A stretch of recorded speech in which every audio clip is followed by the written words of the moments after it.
I think we got Sean Spicer ready for us. Sean, you there? I wanted to get your feedback initially. Obviously, this morning we all woke up to that video from President Biden saying, I'm ready to debate. I won multiple debates. Let's do it. Donald Trump lost 2 debates to me in 2020. And since then, he hadn't shown up for debate. Now he's acting like he wants to debate me again. Well, make my day, pal. I'll even do it twice. So let's pick the dates, Donald. I hear you're free on Wednesdays. Will presented me what the rules were. There was even conversation of within those rules, could the Trump administration or the Trump campaign, are they going to want to do this? And they've agreed. It seems like it's happening. But I thought if anyone could comment on this, it would be you. So that's why I hit you up this morning, and I just want to get your initial thoughts. Yeah, I appreciate it. It's funny. I woke up this morning. We had a show planned for our episode tonight where we talk about inside the court. Tommy Tuberville, Andrew Giuliani are all deciding this. And I was like, oh my God, I got to figure out how we're talking about this now. Look, I think the Biden campaign was in a corner, backed into a corner, and they thought if we lay out the most favorable terms, i.e. no third party candidate, we get to have it at one of the media outlets that is unbelievably deferential and favorable and part of our team, i.e. CNN and ABC. We get rid of the live crowd. Anything that benefits Trump, if Jill Biden moderates it, if I get 2 naps, then we might as well throw that out there and see what he does. And Trump, he keeps saying anytime, anywhere, and true to himself, he said, okay, I'll take it. I think it's interesting to me, though, because the bar is so low for Biden that he just has to show up. But at the same time, he's going to get such an advantage by being at CNN and ABC, who, I mean, it's not an exaggeration when we say are led by Democratic operatives. You can think about Jake Tapper and George Stephanopoulos and, Margaret Raddatz, who cried on election night. He has 2 very sympathetic moderators, and the bar is very low. He literally has to stand there for whatever it is, an hour, and then maybe take a nap or something in between. I think looking at these rules too, some of them being also that the mics have to be cut off after a certain amount of time, and again, no audience. Somewhat it shows, and I'm no puppet here, but it shows some weakness coming from them, and in the conversation of also being it has to be the 2 of them. It can't be a third party, even though we know an RFK, though has no real path to win, is polling a good number, a bigger percentage than a lot of people will. He'd qualify under the presidential, commission's rules. But here's the thing, and this is why like your show and my show are so important. Do you really think that Politico or the New York Times or NBC or anyone is going to report that Biden, made it clear that those were the conditions? No. They're not going to. And so this is the advantage. They are playing with house money because they know that no one's going to call them out. Right. And no one's going to say to them, hey, that's ridiculous. Like, you don't get to dictate the terms. I negotiated the primary debates in 2016. I negotiated on behalf of President Trump for the NBC town hall. The idea that one campaign is dictating to the media would never be acceptable, except for the fact that this is Biden and they are going to do everything they can to help him. Because at the end of the day, CNN's like, great, we'll do our part. Tell us what else we need to do to help you. But the idea that these guys, they would have told me to go pound sand. We set the rules.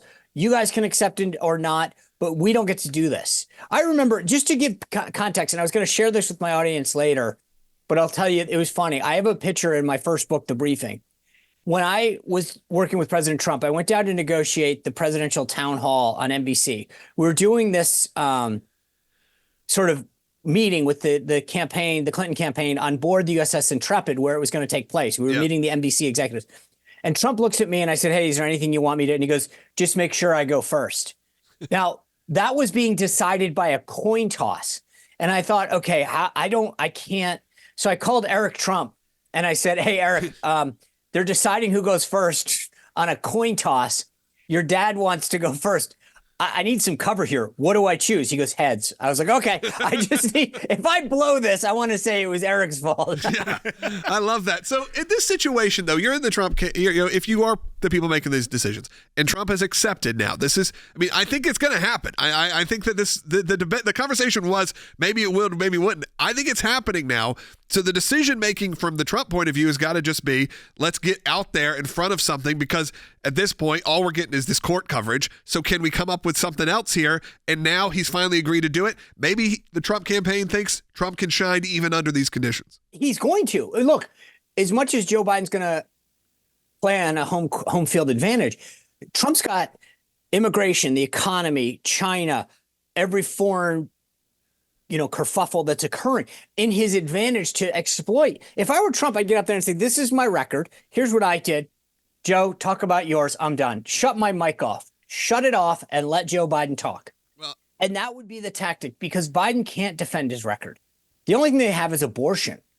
They talk about defending democracy, and yet they're kicking off the third-party candidate. They're not allowing people to participate. I mean, the irony of what his rules are really about is shutting out any kind of dissension.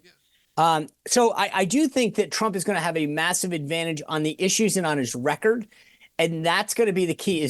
My only advice to Trump is don't get in your own way. Let Biden sink on his own. Just literally welcome people. Thank you for having me, CNN. Jake, give all the time to Biden.